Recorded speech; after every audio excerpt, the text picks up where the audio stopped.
शुक्लाम्बरधरं विष्णुं शशिवर्णं चतुर्भुजं प्रसन्नवदनं ध्यायेत् सर्वविघ्नोपशान्तये। गुरुर्ब्रह्मा गुरुर्विष्णु गुरुर्देवो महेश्वरः गुरुः साक्षात् परब्रह्म तस्मै श्रीगुरवे नमः। सरस्वती नमस्तुभ्यं वरदे कामरूपिणी विद्यारम्भं करिष्यामि ಸಿದ್ಧಿರ್ಭವತು ಮೇ ಸದಾ. ಹರಿ ಓಂ. ಎಲ್ಲರಿಗೂ ಹೋಲಿ ಹಬ್ಬದ ಶುಭಾಶಯಗಳು. ಭವ್ಯವಾದ, ದಿವ್ಯವಾದ, ನೂತನವಾದ, ಪುರಾತನವಾದ, ಅತೀ ಸುಂದರವಾದ ನಮ್ಮ ಒಳಗೆ ಇರುವಂತಹ ಪವಿತ್ರವಾದ ದೇವಸ್ಥಾನಕ್ಕೆ ಎಲ್ಲರಿಗೂ ಪ್ರೀತಿಯ ಆತ್ಮೀಯ ಸ್ವಾಗತ. ನನ್ನ ಗುರುವಾಗಿರುವ ಕೇರಳದ ಕಾಂಜಂಗಾಡಿನ ಆನಂದಾಶ್ರಮದ ಪಪ್ಪ ಸ್ವಾಮಿ ರಾಮದಾಸ್ ಮತ್ತು ನನ್ನ ತಾಯಿ ತಂದೆರ ಚರಣಾರವಿಂದಗಳಲ್ಲಿ ಅನಂತ ಪ್ರಣಾಮಗಳು. ಭಗವತ್ಪಾದ ಆದಿಶಂಕರಾಚಾರ್ಯರು ರಚಿಸಿರುವಂತಹ ಅದ್ಭುತವಾದ ಸ್ತೋತ್ರ ಜಗನ್ಮಾತೆ ತ್ರಿಪುರ ಸುಂದರಿಯ ವರ್ಣನೆ 100 ಶ್ಲೋಕಗಳಿವೆ. ಇದರ ಅರ್ಥವನ್ನು ತಿಳಿದುಕೊಳ್ಳುವ ಪ್ರಯತ್ನವನ್ನು ನಾವು ಮಾಡ್ತಾ ಇದ್ದೇವೆ. ಈಗ ನಾವು ಒಂದು ನೃತ್ಯ ಕಾರ್ಯಕ್ರಮಕ್ಕೆ ಹೋಗ್ತಾ ಇದ್ದೇವೆ ಅಂತ ಅಂದ್ಕೊಳ್ಳೋಣ. ತುಂಬ ಪ್ರಸಿದ್ಧಿ ಪಡೆದಂತಹ ನೃತ್ಯಗಾತಿಯ ನೃತ್ಯ ಕಾರ್ಯಕ್ರಮ. ಹೇಗೆ ಶುರು ಮಾಡ್ತಾರೆ? ಆ ಸ್ಟೇಜ್ ಎಲ್ಲ ಕತ್ಲೆ ಆಗಿರುತ್ತೆ. ಆಮೇಲೆ ಆ ನೃತ್ಯಗಾತಿ ಪ್ರವೇಶ ಮಾಡ್ತಾಳೆ. ಪ್ರವೇಶ ಮಾಡಿದಾಗ ಅವಳ ಕಾಲಿಗೆ ಮಾತ್ರ ಲೈಟನ್ನು ಫೋಕಸ್ ಮಾಡ್ತಾರೆ. ಆ ಗೆಜ್ಜೆ ಝಲ್ ಝಲ್ ಝಲ್ ಅಂತ ಗೆಜ್ಜೆ ಶಬ್ದ ಕೇಳುತ್ತೆ.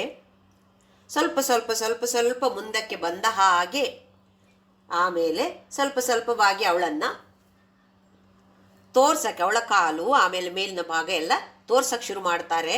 ಆಮೇಲೆ ನಮಗೆ ನೃತ್ಯಗಾತಿ ಹೇಗಿದ್ದಾಳು ಅವಳ ಮುಖವನ್ನು ಕಾಣೋದು ಆಮೇಲೆ ಅಲ್ವೇ? ಹಾಗೆಯೇ ಇಲ್ಲಿ ಕೂಡ ಆದಿಶಂಕರಾಚಾರ್ಯರು ಜಗನ್ಮಾತೆಯ ವರ್ಣನೆಯನ್ನು ಹೇಗೆ ಶುರು ಮಾಡಿದ್ದಾರೆ?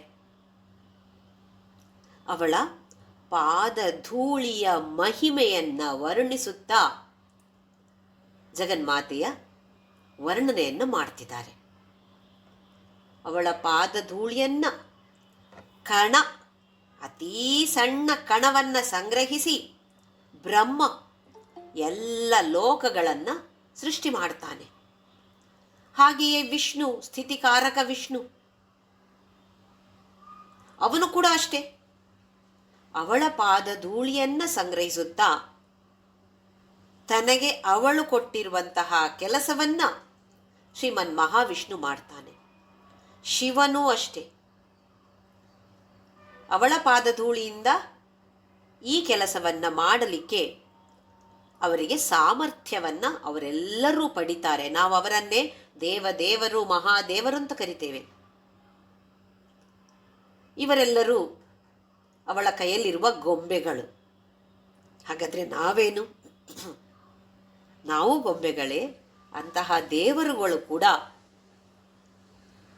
ಅವಳು ಆಟ ಆಡಿಸುವಂತಹ ಗೊಂಬೆಗಳು ಅಂತೇಳಿ ಆದಿಶಂಕರಾಚಾರ್ಯರು 2ನೇ, 3ನೇ, 4ನೇ ಶ್ಲೋಕಗಳ ಮೂಲಕ ಅವಳ ಪಾದಧೂಳಿಯ ಮಹಿಮೆಯನ್ನು ವರ್ಣಿಸುತ್ತಾ ಮೊದಲನೇದಾಗಿ ನಾವೆಲ್ಲರೂ ಕೂಡ ಅವಳ ಪಾದಗಳನ್ನು ಸ್ಮರಿಸಬೇಕು ಅಂತ ಹೇಳ್ತಿದ್ದಾರೆ. ಹಾಗಾಗಿ ಪಾದಧೂಳಿಯ ಮಹಿಮೆಯಿಂದ ಮೊದಲು ಮಾಡ್ತಾ ಇದ್ದಾರೆ. ತಲೆಯಿಂದ ಶುರು ಮಾಡ್ಬೋದಾಗಿತ್ತು, ಶುರು ಮಾಡಿಲ್ಲ. ಈ ಸೌಂದರ್ಯ ಲಹರಿಯ ಪಠಣೆಯನ್ನು ಮಾಡೋದು ಅಥವಾ ಕೇಳುವುದು ಅಥವಾ ಅರ್ಥವನ್ನು ತಿಳಿದುಕೊಳ್ಳೋದು ಅಥವಾ ಅರ್ಥವನ್ನು ತಿಳಿದುಕೊಂಡು ನಮ್ಮ ಜೀವನದಲ್ಲಿ ಅಳವಡಿಸಿಕೊಳ್ಳುವಂತಹ ಪ್ರಯತ್ನವನ್ನು ನಾವು ಮಾಡಬೇಕು ಅಂಥೇಳಿ, ಹಾಗೆ ಪ್ರಯತ್ನವನ್ನು ಮಾಡೋದಕ್ಕೆ ಆಸಕ್ತಿ ಹುಟ್ಟಬೇಕು ಅಂತ ಇದ್ದರೂ ಅದು ಆ ಜಗನ್ಮಾತೆಯ ಜಗನ್ಮಾತೆ ನಮಗೆ ಪ್ರೇಮದಿಂದ ಕೊಡುವಂತಹ ಒಂದು ಆಶೀರ್ವಾದವೇ, ಎಲ್ಲರಿಗೂ ಸಿಗುವಂಥದ್ದು ಅಲ್ಲ. ಎಷ್ಟೋ ಕಥಮ ಕೃತ ಪುಣ್ಯ ಅಂತ ಹೇಳಿದ್ದಾರೆ.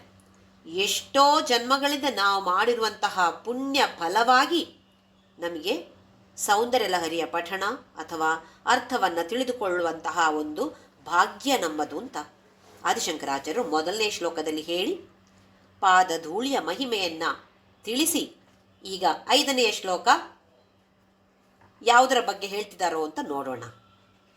ಹರಿಸ್ತ್ವಾಮಾರಾಧ್ಯ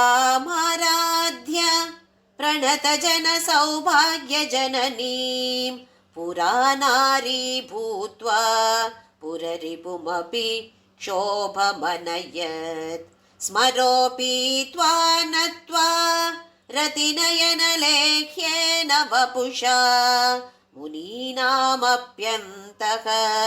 ಪ್ರಭವತಿ ಮೋಹಾಯ ಮಹತಾಂ. ಇಲ್ಲಿ ಒಂದೆರಡು ಕಥೆಗಳು ಬರುತ್ತೆ. ವಿಷ್ಣು ಹರಿಹಿ ತ್ವಾಂ ಆರಾಧ್ಯ, ಹರಿ ನಿನ್ನನ್ನು ಆರಾಧಿಸಿ ಅಂದರೆ ಜಗನ್ಮಾತೆ ಹತ್ರ ಹೇಳ್ತಿದ್ದಾರೆ ಆದಿಶಂಕರಾಚಾರ್ಯರು, ನಿನ್ನನ್ನು ಶ್ರೀಮನ್ ಮಹಾವಿಷ್ಣು ಆರಾಧಿಸಿ ಪ್ರಣತ ಜನ ಸೌಭಾಗ್ಯ ಜನನಿ. ಯಾರನ್ನು ಆರಾಧಿಸಿರೋದು? ಸೌಭಾಗ್ಯ ಜನನಿ, ಸೌಭಾಗ್ಯವನ್ನು ಕೊಡುವಂತಹ ತಾಯಿ ನೀನು. ಯಾರಿಗೆ? ಪ್ರಣತ ಜನ.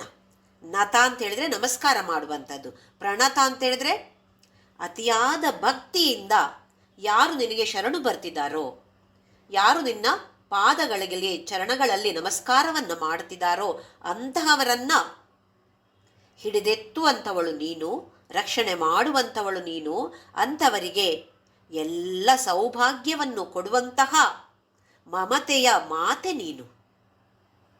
ಅಂತಹ ತಾಯಿಯಾದ ನೀನು ಹರಿ, ನಿನ್ನನ್ನು ಹರಿ ಆರಾಧನೆ ಮಾಡಿ ಏನಾದ? ಪುರ ನಾರೀಭೂತ್ವ ಪುರರಿಪುಮಪಿ ಕ್ಷೋಭಂ ಅನಯತ್. ಸಮುದ್ರ ಮಥನದ ಸಮಯದಲ್ಲಿ ಏನಾಯಿತು ಅಂತ ನಮಗೆ ಕಥೆ ಗೊತ್ತಿದೆ. ಅಸುರರು ದೇವತೆಗಳು ಕೂಡ ವಿಷ್ಣುವಿನ ಸಲಹೆಯಂತೆ ಸಮುದ್ರ ಮಥನವನ್ನು ಮಾಡ್ತಾರೆ, ಅಮೃತವನ್ನು ಪಡೆಯುವುದಕ್ಕೋಸ್ಕರ. ಅಮೃತ ಬರುವ ಮೊದಲು, ಸಿಗುವ ಮೊದಲು ಹಲವಾರು ವಸ್ತುಗಳು ಬರುತ್ತೆ. ಮೊದಲನೇದಾಗಿ ವಿಷ, ಆಮೇಲೆ ಬೇರೆ ಬೇರೆ ಐರಾವತ, ಉಚ್ಚೈಶ್ರವಸ್ಸು, ಲಕ್ಷ್ಮಿ, ಬೇರೆ ಬೇರೆ ವಸ್ತುಗಳು ಸಿಗತ್ತೆ. ಕೊನೆಯದಾಗಿ ಧನ್ವಂತರಿ ಅಮೃತದ ಕೊಡವನ್ನು ಹೊತ್ತುಕೊಂಡು ಬರ್ತಾನೆ. ಅದನ್ನು ಕಂಡ ತಕ್ಷಣ ದೇವತೆಗಳು, ಅಸುರರು ಎಲ್ಲರೂ ಮೇಲೆ ಮುಗಿ ಬಿದ್ದು ನನಗೆ ಮೊದಲು ಅಂತ ಜಗಳ ಶುರು ಮಾಡ್ತಾರೆ. ಎಲ್ಲರಿಗೂ ಅಮೃತ ಬೇಕು ತಾನೆ. ಯಾರ ಅಮೃತವನ್ನು ಸೇವನೆ ಮಾಡ್ತಾರೋ ಅಂಥವರಿಗೆ ಮೃತ್ಯು ಇಲ್ಲ. ಹಾಗಾಗಿ ಎಲ್ಲರಿಗೂ ಬೇಕದು. ಇದನ್ನು ಹೇಗೆ ಸಂಭಾಳಿಸೋದು? ವಿಷ್ಣು ಮೋಹಿನಿ ರೂಪವನ್ನು ತಾಳಿ ಎಲ್ಲರ ಮುಂದೆ ಪ್ರತ್ಯಕ್ಷ ಆದಾಗ ಏನಾಗತ್ತೆ? ಒಂದು ಸುಂದರ ಸ್ತ್ರೀಯನ್ನು ಕಂಡ್ರೆ ಮತ್ತೆ ಇನ್ನೇನು ಬೇಡ, ಮತ್ತೆ ಅವಳೇ ಬೇಕು. ಅಮೃತದ ಬಗ್ಗೆಯೂ ಮರೆತು ಬಿಡ್ತಾರೆ. ಈ ಸ್ತ್ರೀ ಅಪ್ಪ ಅನುಪಮ ಸುಂದರಿ, ಹೇಗಿದ್ದಾಳೆ ಇವಳು? ಎಲ್ಲರ ಕಣ್ಣು ಮೋಹಿನಿಯ ಮೇಲೆ ನೆಟ್ಟಿಬಿಡ್ತು. ಆಮೇಲೆ ಮೋಹಿನಿ ಹೇಳ್ತಾಳೆ, ನಾನೇ ಎಲ್ಲರಿಗೂ ಕೂಡ ಹಂಚುತ್ತೇನೆ ಅಂಥೇಳಿ ಆ ಕೆಲಸ ಮಾಡ್ತಾಳೆ. ಈ ಮೋಹಿನಿ ರೂಪ ಹೇಗಿತ್ತು? ಪುರರಿಪು ಮಪಿ ಕ್ಷೋಭಂ ಅನಯತ್. ಇದನ್ನು ನೋಡಿದ ಶಿವ, ಪುರರಿಪು ತ್ರಿಪುರಾಸುರರನ್ನ ಕೊಂದಂಥವನು. ಶಿವಾನಂದ ಲಹರಿಯಲ್ಲಿ ನಾವು 2-3 ಸಲ ಈ ಕಥೆಯನ್ನು ನೋಡಿದ್ದೇವೆ. ಹಾಗಾಗಿ ಶಿವನಿಗೆ ಪುರರಿಪು, ಪುರ ಅಂತ ಹೇಳಿದ್ರೆ 3 ರಾಕ್ಷಸರು ಇರ್ತಾರೆ ಅಲ್ಲಿ, ಅವರ ವೈರಿ. ಹಾಗೆ ಇವನಿಗೆ ಇನ್ನೊಂದು ಹೆಸರಿದೆ, ಕಾಮಾರಿ. ಕಾಮದ ಅರಿ ಅಂದರೆ ಶತ್ರು. ಕಾಮಕ್ಕೆ ಅದು ಲೈಂಗಿಕಾಸಕ್ತಿಯೂ ಇರಬಹುದು ಅಥವಾ ಯಾವುದೇ ವಿಷಯಗಳಲ್ಲಿ ಇರುವಂತಹ ಆಸೆ, ಎಲ್ಲವನ್ನೂ ದೂರ ಮಾಡಿದಂಥವನು ಶಿವ. ಅಂತಹ ಶಿವನಲ್ಲಿಯೂ ಕೂಡ ಕ್ಷೋಭಂ ಅನಯತ್, ಮನಸ್ಸಿನಲ್ಲಿ ಕ್ಷೋಭೆ ಉಂಟಾಯಿತಂತೆ ಶಿವನಿಗೆ. ಇಂತಹ ಸುಂದರವಾದ ಮೋಹಿನಿಯನ್ನು ನೋಡಿ ಕಾಮಾರಿಯಾದ ಶಿವನಲ್ಲಿಯೂ ಕೂಡ ಕಾಮಾಸಕ್ತಿ ಉಂಟಾಯಿತು. ಏನ್ ಮಾಡ್ತಾನೆ ಶಿವ? ಮೋಹಿನಿ ಕಾಡಿಗೆ ಹೋದಾಗ ಅವಳ ಹಿಂದೆ ಹೋಗ್ತಾನೆ, ನಾನು ನೀನು ಸೇರಬೇಕು. ಅವಾಗ ಮೋಹಿನಿ ರೂಪದಲ್ಲಿದ್ದ ವಿಷ್ಣು ಹೇಳ್ತಾನೆ, ಎಚ್ಚರಿಸ್ತಾನೆ, ಬೇಡ ಬೇಡ ಅಂತ. ಇಲ್ಲ, ನನಗೆ ನೀನು ಬೇಕೇ ಬೇಕು ಅಂತ ಹೇಳ್ತಾನೆ. ಈ ಶಕ್ತಿ ಮೋಹಿನಿಯಲ್ಲಿ, ಮೋಹಿನಿಯಾದ ವಿಷ್ಣುವಿನಲ್ಲಿ ಎಲ್ಲಿಂದ ಬಂತು?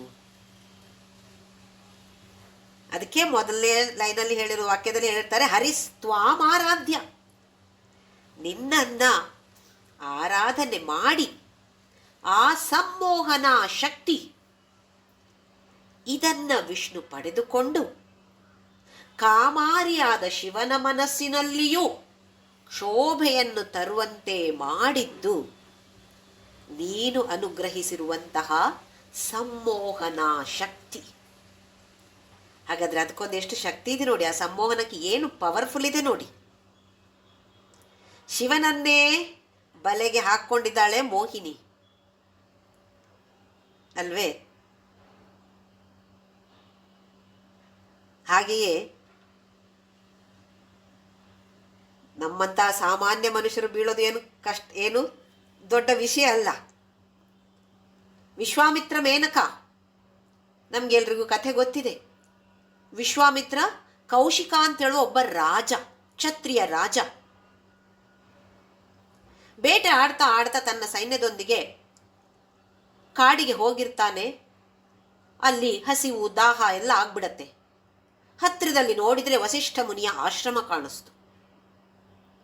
ಓಹೋ, ಅಲ್ಲಿ ಹೋಗಿ ನೀರು ಕೇಳಿದಾಗ ವಸಿಷ್ಠ ಮುನಿ ಹೇಳ್ತಾರೆ, ಎಲ್ಲರಿಗೂ ಊಟವನ್ನೇ ಕೊಡ್ತೇನೆ ನಾನು ಅಂತೇಳಿ. ಓಹೋ, ನಾವು ತುಂಬ ಜನ ಇದ್ದೇವಲ್ಲ, ಹೇಗೆ ನೀವು ಕೊಡೋದು ಅಂತ ಹೇಳಿದ್ರೆ, ಅದು ನೀ ತಲೆಬಿಸಿ ಮಾಡ್ಕೋಬೇಡ.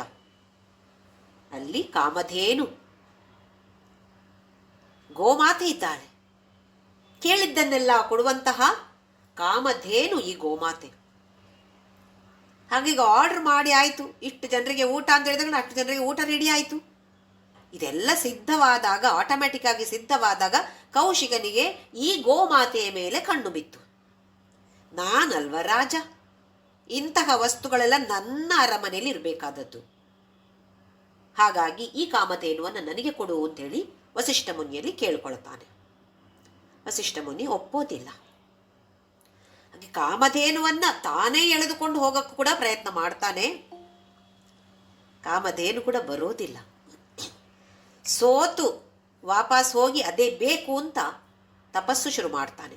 ನಾನು ಕೂಡ ವಸಿಷ್ಠ ಮುನಿ ಹಾಗೆ ಆಗಬೇಕು, ಸಾಧನೆ ಮಾಡ್ತೇನೆ ಅಂತ ಹೇಳಿ ಅರಮನೆಯನ್ನು ಎಲ್ಲವನ್ನು ಬಿಟ್ಟು, ಹೆಂಡತಿ ಮಕ್ಕಳು ಧನ ಎಲ್ಲವನ್ನು ಬಿಟ್ಟು ಕಾಡಿಗೆ ಹೋಗಿ ತಪಸ್ಸನ್ನು ಶುರು ಮಾಡಿದ.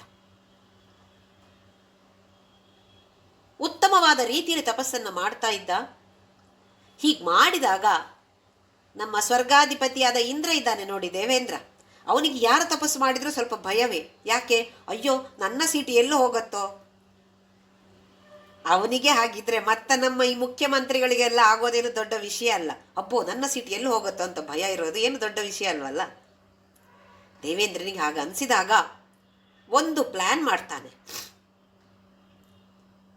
ಮೇನಕ ಅಂತ ಹೇಳುವ ದೇವಲೋಕದ ಅಪ್ರತಿಮ ಸುಂದರಿ ಅಪ್ಸರೆ, ಅವಳನ್ನು ಕಳಿಸ್ತಾನೆ. ಅವನಿಗೆ ಗೊತ್ತಿದೆ, ಎಲ್ಲ ಗಂಡಸರು ಒಂದು ಸ್ತ್ರೀಯ ಉತ್ತಮವಾದ ಸುಂದರವಾದ ಸುಂದರಿಯಾಗಿರುವಂತಹ ಸ್ತ್ರೀಯನ್ನು ಕಂಡ್ರೆ ಬಲೆಗೆ ಬಿದ್ದೇ ಬೀಳ್ತಾರೆ ಅಂತ. ಹಾಗೆ ಮೇನಕ ಕೌಶಿಕ ರಾಜ ತಪಸ್ಸು ಮಾಡ್ತಾ ಇದ್ದಾಗ ಅಲ್ಲಿ ಮುಂದೆ ನಿಂತು ಬಿಟ್ಲು. ಕಣ್ಣು ತೆರೆದು ನೋಡ್ತಾನೆ, ಓಹೋ, ಏನು ಸುಂದರಿ ನಿಂತಿದ್ದಾಳೆ ಮುಂದೆ. ಬಿದ್ದೇ ಬಿಟ್ಟ. ದೇವೇಂದ್ರನ ಪ್ಲಾನ್ ಕೆಲಸ ಮಾಡ್ತು. ಯಾತಕ್ಕಾಗಿ ಇಲ್ಲಿ ಬಂದಿದ್ದೇನೆ ನಾನು ಎಲ್ಲ ಮರ್ತೋಯ್ತು ಕೌಶಿಕನಿಗೆ. ಅಲ್ಲಿದ್ದ ಹೆಂಡತಿ ಮಕ್ಕಳು ರಾಜ್ಯ ಧನ ಸಂಪತ್ತು ಎಲ್ಲವನ್ನ ಬಿಟ್ಟು ಬಂದಿರೋದು ಯಾತಕ್ಕೆ? ತಪಸ್ಸನ್ನು ಮಾಡಿ ನಾನು ವಸಿಷ್ಠ ಮುನಿಯ ಆ ಸ್ಥಿತಿಗೆ ಬರಬೇಕು ಅಂತ ಹೇಳೋದಕ್ಕೋಸ್ಕರ ಇಲ್ಲಿ ಈ ಸ್ತ್ರೀಯನ್ನು ಕಣ್ಣು ಅಪ್ಸರೆಯನ್ನು ಕಂಡು ಮೋಹದಲ್ಲಿ ಬಿದ್ದು ಅದೆಲ್ಲ ಮರ್ತೋಯ್ತು. ಮತ್ತೆ ಅವಳ ಜೊತೆ ಕೂಡಿಕೊಳ್ತಾನೆ. ಅವರಿಬ್ಬರಿಗೆ ಶಕುಂತಲಾ ಅಂತ ಹೇಳುವ ಮಗಳು ಹುಟ್ಟುತ್ತಾಳೆ. ಆಮೇಲೆ ಗೊತ್ತಾಯಿತು, ಓಹ್ ತಪ್ಪು ಮಾಡಿದೆ ನಾನು ಬಂದಿರೋದು ಯಾಕೆ ಇಲ್ಲಿಗೆ, ಈಗ ಮಾಡ್ತಿರೋದು ಏನು ನಾನು, ಇದೆಲ್ಲ ಬೇಡ ಅಂತ ತಾನೇ ಬಂದಿರೋದು ಇಲ್ಲಿಗೆ, ಮತ್ತೆ ಇದರಲ್ಲೇ ಬಿದ್ದು ಬಿಟ್ಟೆ ಅಂತ ಅವನಿಗೆ ಆಮೇಲೆ ಗೊತ್ತಾಗತ್ತೆ. ಆ ಶಕುಂತಲೆಗೆ ಹುಟ್ಟುವಂತಹ ಮಗ, ಶಕುಂತಲಾ ದುಷ್ಯಂತರ ಮಗ ಭರತ. ಆ ಭರತನಿಂದಾಗಿ ನಮ್ಮ ಈ ದೇಶಕ್ಕೆ ಭಾರತ ದೇಶ ಅಂತ ಹೆಸರು ಬಂದಿರುವಂಥದ್ದು. ನೋಡಿ ಈ ಸಂಮೋಹನಾ ಶಕ್ತಿ ಹೇಗಿದೆ ನೋಡಿ. ಕಾಮಾರಿಯಾದ ಶಿವನನ್ನು ತನ್ನ ಬಲೆಯೊಳಗೆ ಹಾಕ್ಕೊಳ್ತು. ಅಷ್ಟು ಮಾತ್ರ ಅಲ್ಲದೆ ಸಾಮಾನ್ಯ ಜನರನ್ನಂತೂ ಕೇಳೋದೇ ಬೇಡ. ಅದು ಅಲ್ಲದೆ ಇಂತಹ ಮಹಾಋಷಿಗಳು ಎಲ್ಲರನ್ನೂ ಆ ಸಂಮೋಹನಾ ಶಕ್ತಿ ತನ್ನ ಬಲೆಯಲ್ಲಿ ಎಳೆದುಕೊಳ್ಳುತ್ತಾ ಇದೆ.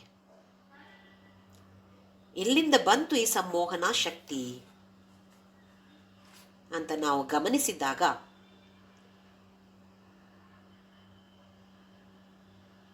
ಒಂದು ಸಿಹಿ ತಿಂಡಿ, ನಾವೀಗ ಸಿಹಿ ತಿಂಡಿಗಳನ್ನು ತಯಾರಿಸ್ತೇವೆ, ಮಾಡ್ತೇವೆ, ಅದನ್ನು ಅಲ್ಲಿ ಇಟ್ಟಿರ್ತೇವೆ. ರಾತ್ರಿ ಇಟ್ಟು ಬೆಳಿಗ್ಗೆ ಬಂದು ನೋಡಿದಾಗ ಏನಾಗತ್ತೆ, ಅಬ್ಬಾ ಎಲ್ಲ ಇರುವೆ ಮುತ್ತಿಕೊಂಡಿದೆ. ಈ ಇರುವೆಗೆ ಹೇಗೆ ಗೊತ್ತಾಯಿತು? ಯಾರು ಇನ್ವಿಟೇಷನ್ ಕೊಟ್ಟರು, ಬನ್ನಿ ನೀ ಇಲ್ಲಿ ಸಿಹಿ ತಿಂಡಿ ಇದೆ ಅಂತ ನಾವು ಹೇಳಿದ್ವಾ? ಅದಕ್ಕೆ ಹೇಗೆ ಗೊತ್ತಾಯಿತು?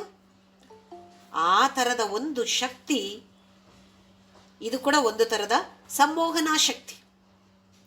ಇದು ಆ ಸಿಹಿ ತಿಂಡಿಯಲ್ಲಿದೆ. ಹಾಗೆಯೇ ಹೂಗಳಿದ್ದಲ್ಲಿ ದುಂಬಿಗಳು ಸಹಜ. ದುಂಬಿಗಳಿಗೆ ಯಾರು ಆಮಂತ್ರಣ ಕೊಟ್ಟರು? ಅಲ್ಲಿ ಒಂದು ಶಕ್ತಿ ಇದೆ. ಹಾಗೆಯೇ ಈ ಪ್ರಪಂಚದಲ್ಲಿ, ವಿಶ್ವದಲ್ಲಿ ಇಡೀ ಒಂದು ಥರದ ಇಲೆಕ್ಟ್ರೋಮ್ಯಾಗ್ನೆಟಿಕ್ಸ್ ವೇವ್ಸ್ ಅಂತ ಹೇಳ್ತೀವಿ, ತರಂಗಗಳು, ಇಲೆಕ್ಟ್ರೋಮ್ಯಾಗ್ನೆಟಿಕ್ ತರಂಗಗಳು ಇಡೀ ಪ್ರಪಂಚದಲ್ಲಿದೆ. ನಮ್ಮ ಒಳಗೂ ಇದೇ ಥರದ ಇಲೆಕ್ಟ್ರೋಮ್ಯಾಗ್ನೆಟಿಕ್ ತರಂಗಗಳಿವೆ. ನಮ್ಮ ಹೃದಯವೂ ಕೂಡ ಈ ಥರದ ತರಂಗಗಳನ್ನು ಸೃಷ್ಟಿ ಮಾಡ್ತಾ ಇರುತ್ತೆ. ಬೇರೆ ಅಂಗಗಳು, ಬ್ರೈನ್, ಅದು ಕೂಡ ಎಲ್ಲ ಸೃಷ್ಟಿ ಮಾಡುತ್ತೆ. ಆದರೆ ಜಾಸ್ತಿಯಾಗಿ ಮಾಡುವಂಥದ್ದು ನಮ್ಮಲ್ಲಿರುವಂತಹ ಹೃದಯ. ಈ ಥರದ ತರಂಗಗಳು ಇರುವ ಕಾರಣ ನಾವು ಹೀಗೆ ಕೆಲಸ ಮಾಡ್ತಾ ಇದ್ದೇವೆ. ನಮ್ಮ ಪೃಥ್ವಿ ಅಥವಾ ಇನ್ನು ಇತರ ಗ್ರಹಗಳು ಕೂಡ, ಈ ಸೋಲಾರ್ ಸಿಸ್ಟಮ್ ಅಂತ ಏನು ಹೇಳ್ತೇವೆ, ಎಲ್ಲವೂ ಅದರ ಜಾಗದಲ್ಲಿ ಇದೆ. ಅದು ಹೇಗಿದೆ? ಇದೇ ಈ ಶಕ್ತಿ. ಇದಕ್ಕೆ ಸಂಮೋಹನಾ ಶಕ್ತಿ ಅಂತ ಹೇಳ್ತೀವಿ ನಾವು. ಅದನ್ನೇ ಸ್ವಲ್ಪ ಬೇರೆಯಾಗಿ ನಮ್ಮ ದೇಹದಲ್ಲಿ ಇದ್ದಾಗ ಇದೇ ಸಂಮೋಹನಾ ಶಕ್ತಿಗೆ ಹೆಸರು ಪ್ರಾಣಶಕ್ತಿ. ಎಲ್ಲಿಂದ ಬಂತು ಈ ಶಕ್ತಿ? ಇದು ಬಂದಿರುವಂಥದ್ದು ಜಗನ್ಮಾತೆಯಿಂದ. ನಾವೀಗ ಗುರುತ್ವಾಕರ್ಷಣ ಶಕ್ತಿ ಅಂತ ಹೇಳ್ತೇವೆ, ಗ್ರಾವಿಟೇಷನಲ್ ಫೋರ್ಸ್. ನಮ್ಮ ವಿಜ್ಞಾನಿಗಳು ಇದರ ಬಗ್ಗೆ ನಿಯಮಗಳನ್ನು ಕೂಡ ಹಾಕಿಕೊಟ್ಟಿದ್ದಾರೆ. ಐನ್ಸ್ಟೈನ್, ನ್ಯೂಟನ್ ಕೂತ್ಕೊಂಡಿದ್ದಾಗ ಆ್ಯಪಲ್ ಮೇಲ್ಗಡೆಯಿಂದ ಕೆಳಗಡೆ ಬಿತ್ತಂತೆ, ಯಾಕೆ ಮೇಲಕ್ಕೆ ಹೋಗ್ತಾ ಇಲ್ಲ, ಕೆಳಗಡೆ ಯಾಕೆ ಬಿತ್ತು ಅಂತ ಹೇಳಿ ಅವನು ಅದರ ಬಗ್ಗೆ ವಿಚಾರ ಮಾಡಿ ನ್ಯೂಟನ್ಸ್ ಲಾ ಅಂಥೇಳಿ ನಿಯಮಗಳನ್ನು ಮಾಡ್ದ. ಈ ನಿಯಮಗಳು ಮೊದಲು ಇರಲಿಲ್ವಾ? ಅವನು ಹೇಳಿದ ಮೇಲೆ ಅಸ್ತಿತ್ವಕ್ಕೆ ಬಂತ? ಮೊದಲೇ ಇತ್ತು ತಾನೆ. ಈ ಗುರುತ್ವಾಕರ್ಷಣ ಶಕ್ತಿ ಅಥವಾ ನ್ಯೂಕ್ಲಿಯರ್ ಎನರ್ಜಿ, ಇದೆಲ್ಲವೂ ನಾವು ಹೇಳ್ತಾ ಇರ್ತೇವೆ. ಇದೆಲ್ಲವೂ ಕೂಡ ಬಂದಿರೋದು ಈ ಇಲೆಕ್ಟ್ರೋ ಮ್ಯಾಗ್ನೆಟಿಕ್ ತರಂಗಗಳು ಇರುವ ಕಾರಣ. ಆ ತರಂಗಗಳಿರುವ ಕಾರಣ ನಾವು ಹೀಗೆ ಇದ್ದೇವೆ ಭೂಮಿಯಲ್ಲಿ. ಇಲ್ದಿದ್ರೆ ತೇಲಾಡ್ಕೊಂಡಿರ್ತಿದ್ದೀವಿ ನಾವು ಎಲ್ಲರೂ ಕೂಡ. ಇದೆಲ್ಲವೂ ಸೃಷ್ಟಿ ಮಾಡಿರುವಂಥದ್ದು ಯಾರು? ನಮ್ಮ ಜಗನ್ಮಾತೆ. ಹಾಗಾಗಿ ಎಲ್ಲವೂ ಕೂಡ ನಡೀತಾ ಇರೋದು, ನಾವು ಇವಾಗ ನಿಂತಿದ್ದೇವೆ, ಕೂತಿದ್ದೇವೆ, ನಡೀತಾ ಇದ್ದೇವೆ, ಮಾತನಾಡ್ತಾ ಇದ್ದೇವೆ ಅಂತ ಹೇಳೋದಕ್ಕೆ ಕಾರಣ ಯಾರು? ಜಗನ್ಮಾತೆ. ಮುಂದಿನಿಂದ ಕಾಣ್ತಾ ಇಲ್ಲ, ಬಿಹೈಂಡ್ ದ ಸ್ಕ್ರೀನ್ ಅಂತ ಹೇಳ್ತೇವೆ ನೋಡಿ ನಾವು. ಹಿಂದ್ಗಡೆಯಿಂದ ಇದ್ದು ಕೆಲಸವನ್ನ ಮಾಡಿಸುವಂಥವಳು ಜಗನ್ಮಾತೆ. ಇವರೆಲ್ಲ ಅವಳ ಏಜೆಂಟ್ಸ್. ನಾವು ನೋಡೋದಿಲ್ಲ, ಬೇರೆ ಬೇರೆ ಏಜೆಂಟ್ಸ್ ಇರ್ತಾರೆ, ಹಾಗೆ ಇವರೆಲ್ಲರೂ ಏಜೆಂಟ್ಸ್ ಅವಳಿಗೆ. ಮುಂದೆ ಸ್ಮರೋಪಿ ತ್ವಾಂ ನತ್ವ ರತಿ ನಯನ ಲೇಹ್ಯೇನ ವಪುಷ. ಸ್ಮರ, ಸ್ಮರ ಅಂತ ಹೇಳಿದ್ರೆ ಮನ್ಮಥ. ಮನ್ಮಥನಿಗೆ ಇನ್ನೊಂದು ಹೆಸರು ಸ್ಮರ. ಅವನೇನ್ ಮಾಡ್ತಾನೆ? ತ್ವಾಂ ನತ್ವ, ನಿನ್ನನ್ನು ನಮಸ್ಕರಿಸ್ತಾ ಆರಾಧಿಸ್ತಾ ಇರ್ತಾನೆ. ಶ್ರೀವಿದ್ಯಾ ಉಪಾಸಕರಲ್ಲಿ 12 ಜನ ಪ್ರಸಿದ್ಧಿಯನ್ನು ಹೊಂದಿದ್ದಾರೆ. ಅದರಲ್ಲಿ ಒಬ್ಬ ಮನ್ಮಥ. ಇಂದ್ರ, ಚಂದ್ರ, ಸೂರ್ಯ, ಅಗ್ನಿ, ಮನು, ಕುಬೇರ, ದೂರ್ವಾಸ, ಲೋಪಾಮುದ್ರ, ಅಗಸ್ತ್ಯ, ಮನ್ಮಥ, ಸ್ಕಂದ. ಇವರು 12 ಜನ ಶ್ರೀವಿದ್ಯಾ ಉಪಾಸಕರು, ಜಗನ್ಮಾತೆಯ ಆರಾಧಕರು. ತುಂಬ ಜನ ಇದ್ದಾರೆ, ಅದರಲ್ಲಿ ಪ್ರಸಿದ್ಧಿಯನ್ನು ಪಡೆದಂಥವರು ಈ 12 ಉಪಾಸಕರು. ಅದರಲ್ಲಿ ಅವರವರದ್ದೇ, ಈಗ ಚಂದ್ರವಿದ್ಯಾ, ಮನುವಿದ್ಯಾ ಅಂತೆಲ್ಲ ಅವರವರು ಅವರವರ ಪದ್ಧತಿಯನ್ನು ಮಾಡಿಟ್ಟಿದ್ದಾರೆ. ಹಾಗೆ ಮನ್ಮಥನೂ ಕೂಡ ಆ ಜಗನ್ಮಾತೆಯನ್ನು ಆರಾಧಿಸುತ್ತಾ ತನ್ನದೇ ಆದ ಪದ್ಧತಿಯನ್ನು ಮಾಡಿಕೊಂಡಿದ್ದಾನೆ. ಮನ್ಮಥನ ಕತೆ ನಮಗೆ ಗೊತ್ತಿದೆ. ಶಿವನಲ್ಲಿ, ಅದು ತಪಸ್ಸಿನಲ್ಲಿದ್ದ ಶಿವನಲ್ಲಿ ಕಾಮಾಸಕ್ತಿಯನ್ನು ಹುಟ್ಟಿಸಬೇಕು ಅಂತ ಹೇಳಿ, ಅದು ಪ್ರಪಂಚದ ಏಳಿಗೆಗೋಸ್ಕರ ಬಾಣವನ್ನು ಬಿಟ್ಟಾಗ ಶಿವ ತನ್ನ 3ನೆಯ ಕಣ್ಣನ್ನು ತೆರೆದು ಮನ್ಮಥನನ್ನ ಭಸ್ಮ ಮಾಡಿಬಿಡ್ತಾನೆ. ರತಿ, ಮನ್ಮಥನ ಹೆಂಡತಿ ರತಿ, ಗಂಡನನ್ನ ಕಳೆದುಕೊಂಡು ಅತಿಯಾದ ದುಃಖದಲ್ಲಿ ಜಗನ್ಮಾತೆಯನ್ನ ಬೇಡಿಕೊಂಡಾಗ ಜಗನ್ಮಾತೆ ಈ ಮನ್ಮಥನಿಗೆ ಪುನರ್ಜನ್ಮವನ್ನ ಕೊಡ್ತಾಳೆ, ಅಥವಾ ಪುನರುಜ್ಜೀವನವನ್ನ ಮಾಡ್ತಾಳೆ. ಆದರೆ ದೇಹವನ್ನ ಕೊಡೋದಿಲ್ಲ. ಹಾಗಾಗಿ ಅವನಿಗೆ ಅಂಗ ಇಲ್ಲ, ಅನಂಗ ಅಂತ ಹೆಸರು ಅವನಿಗೆ. ಮನ್ಮಥನಿಗೆ ಇನ್ನೊಂದು ಹೆಸರು ಅನಂಗ. ಯಾಕೆ? ಅಂಗ, ಅಂಗವೇ ಇಲ್ಲದವನು, ದೇಹವೇ ಇಲ್ಲದವನು, ಕಾಣಲಿಕ್ಕೆ ಸಿಗೋದಿಲ್ಲ ಅವನು. ರತಿ ನಯನ ಲೇಹೇನ ವಪುಷ, ರತಿಗೋಸ್ಕರ ದೇಹ ಇವನ್ನು ಕೊಡದೆ ಅವನ ಜೀವವನ್ನು ಕೊಟ್ಟಂತವ ಮಾತೆ ನೀನು. ಮುನೀನಾಮಪ್ಯಂತಹ ಪ್ರಭವತಿ ಮೋಹಾಯ ಮಹತಾಂ. ಅವನು ಅಷ್ಟೇ ತಾನೆ, ಮನ್ಮಥ ಯಾರ ಮೇಲೆ ಪ್ರಯೋಗ ಮಾಡೋದಿಲ್ಲ. ಎಲ್ಲ ಇಡೀ ಪ್ರಪಂಚ ಎಲ್ಲರೂ ಕೂಡ ಅವನ ಬಲೆಗೆ ಬೀಳೋರೆ. ರಾಮಾಯಣ ಕಥೆ, ರಾವಣ ಸೀತೆಯ ಹಿಂದೆ ಓಡಿದ. ಸಾಮಾನ್ಯವಾಗಿ ಪುರಾಣದ ಅಥವಾ ಈಗಿನ ಯಾವ ಕಥೆಯನ್ನು ನೋಡಿದ್ರು, ಸಿನಿಮಾದಲ್ಲಿ ನೋಡಿ, ಒಂದು ಚಂದವಾದ ಹುಡುಗಿ ಇರ್ತಾಳೆ, ಅವಳ ಹಿಂದೆ ಹೋಗುವಂಥ ಹುಡುಗ, ಹೀರೋಯಿನ್ನ ಹಿಂದೆ ಹೋಗುವಂಥ ಹೀರೋ. ಸಾಮಾನ್ಯವಾಗಿ ಇದೇ ಕತೆ. ಇದರಲ್ಲಿ ಬೇರೆ ಬೇರೆ ಥರದ ಕಥೆಗಳನ್ನು ಮಾಡಿಕೊಳ್ಬೋದು, ಉಪಕಥೆಗಳನ್ನು ಸೇರಿಸಿ ಮಾಡಿಕೊಳ್ಬೋದು. ಆದರೆ ಮುಖ್ಯವಾದ ಉದ್ದೇಶ ಅದರಲ್ಲಿ ಹುಡುಗಿಯ ಹಿಂದೆ ಹುಡುಗ ಹೋಗುವಂಥದ್ದು. ಕಾರಣ ಯಾರು? ಮನ್ಮಥ.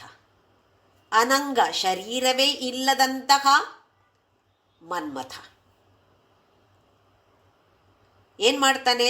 ಈಗ ನಾವು ವಿಶ್ವಾಮಿತ್ರ ಕಥೆಯನ್ನು ನೋಡಿದೆವು. ಮುನೀನಾಮಪಿ, ಎಂತಹ ಮಹಾ ತಪಸ್ವಿಗಳೇ ಆಗಿರಲಿ, ಅಂಥವರು ಕೂಡ ಮನ್ಮಥನ ಬಲೆಗೆ ಬೀಳ್ತಾರೆ. ಮುನೀನಾಮಪಿ ಅಂತಹ ಪ್ರಭವತಿ ಮೋಹಾಯ ಮಹತ. ಅಬ್ಬ, ಯಾವ ಥರದ ಮೋಹದ ಬಲೆಯಲ್ಲಿ ಬೀಳಿಸ್ತಾ ಇದ್ದಾನೆ ಮನ್ಮಥ. ಹೇಗೆ? ತ್ವಾಂ ನತ್ವ, ತನ್ನದೇ ಆದ ಶಕ್ತಿ ಅವನಿಗೆ ಯಾವುದೂ ಇಲ್ಲ.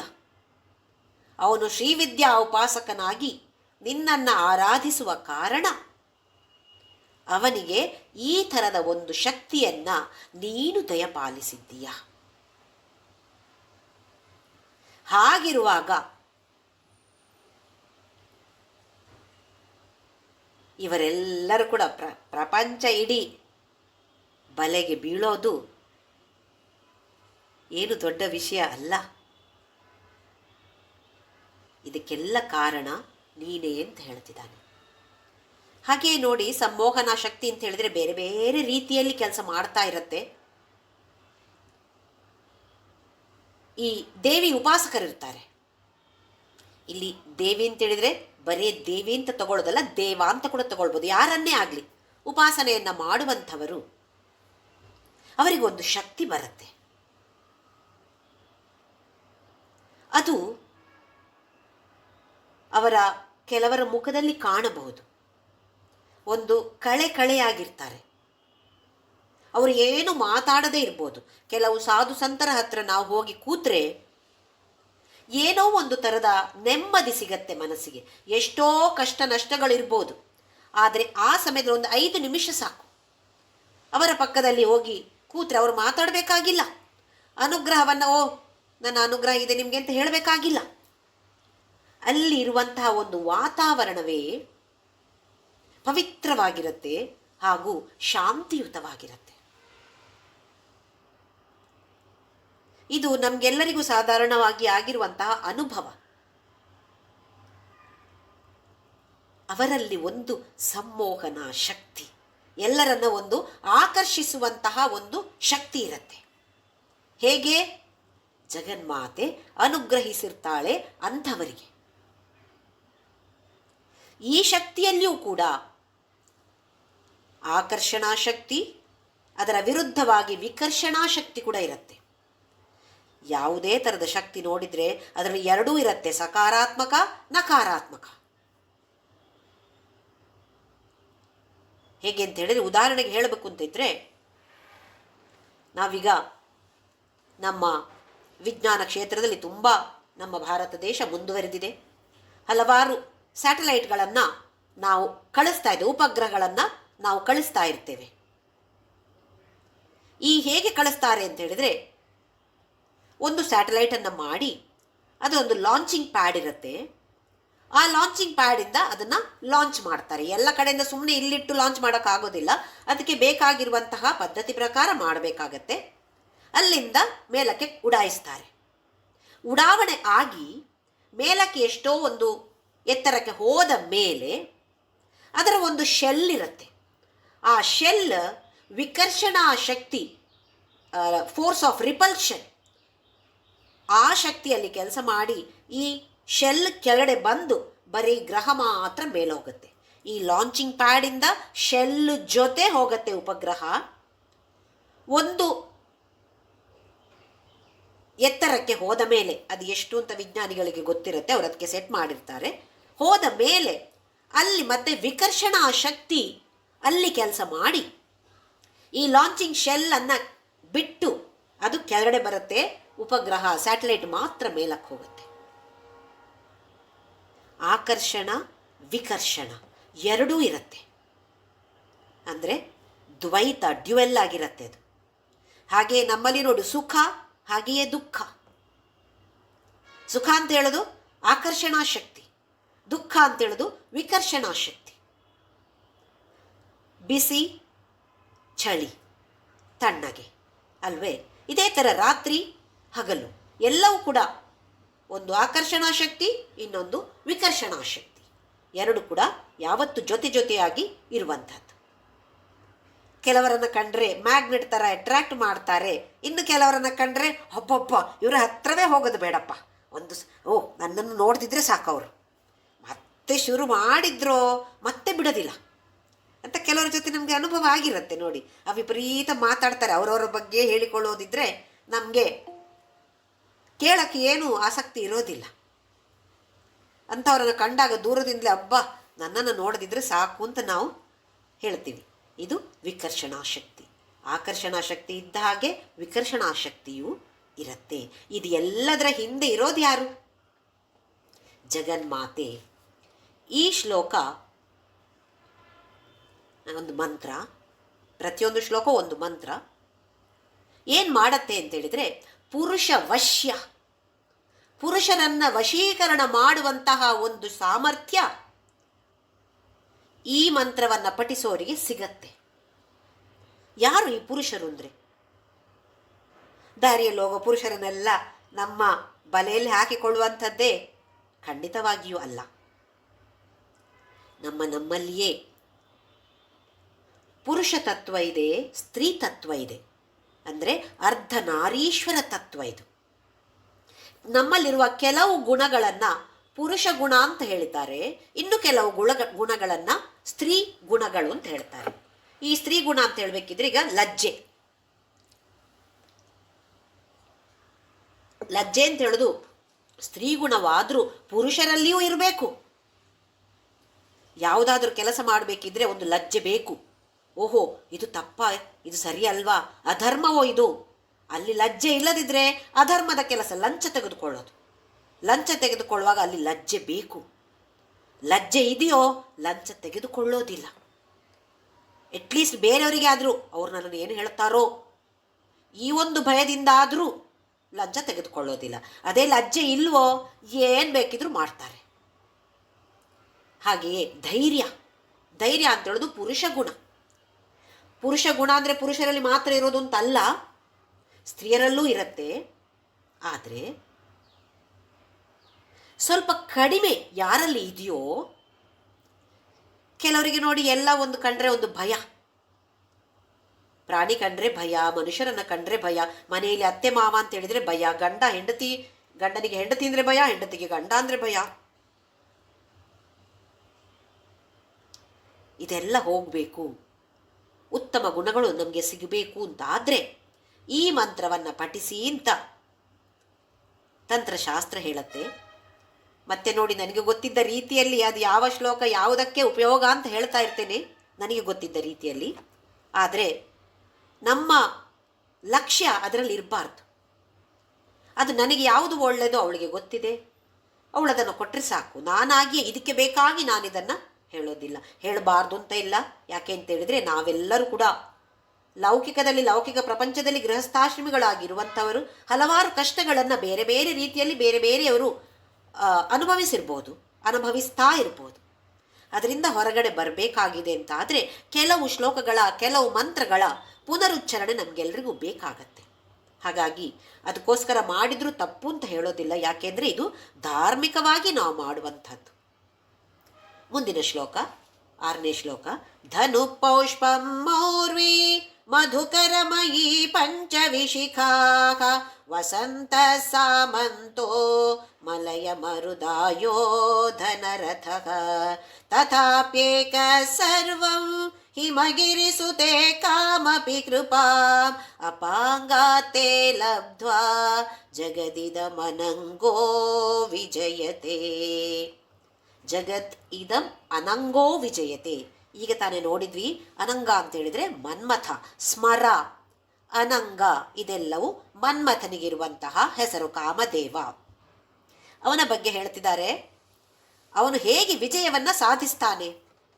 ಮನ್ಮಥನ ವಿಜಯ ಅಂದರೆ ನಮಗೆ ಗೊತ್ತಿದೆ, ಕಾಮದ ಬಲೆಯಲ್ಲಿ ಬೀಳುವಂಥದ್ದು. ಹೇಗೆ ಮಾಡ್ತಿದ್ದಾನೆ? ಧನು, ಬಿಲ್ಲು.